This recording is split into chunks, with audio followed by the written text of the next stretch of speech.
pinanganak? Parang 29.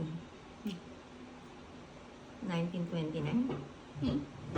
1930 ka. 1930. Okay.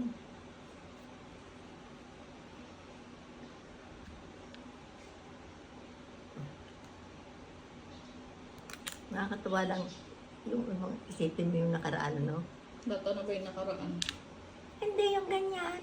Pinanganak ka ng ganon. Tapos yung pala ganon. Nakakatuwa na ano.